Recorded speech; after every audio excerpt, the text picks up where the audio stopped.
आणि त्याला थोडंसं उजागर करणे किंवा त्याला उजाळा देणे हा एक त्याचा उद्देश होता. आणि त्याच्यातून बरीच मंडळी आहे, उत्तम नृत्य करणारी आहे, त्यानंतर गायन करणारी आहे, वेगळ्या प्रकारचे जे गायनाचे प्रकार आहेत ते सुद्धा करतायत. ते असे 120 कर्मचारी आहेत, त्यांना पण आपण पुरस्कार देणार आहे. त्याच्यानंतर सर्व कर्मचाऱ्यांनी हा पुरस्कार मिळण्यासाठी प्रयत्न केलेला आहे, त्यामुळे त्यांना स्मरणात राहावं आणि त्यांना प्रोत्साहन करावं ह्या दृष्टिकोनातून आपण त्यांना मोमेंटो देणार आहे.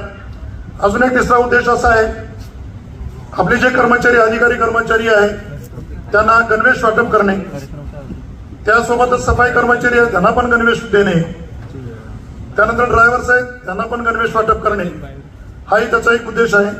ते पण आपण याच्यामध्ये करणार आहे. त्याचा बहुआयामी कार्यक्रम आपल्याकडे आज होत आहे आणि आपल्याला स्वामी सर लाभलेले आहेत.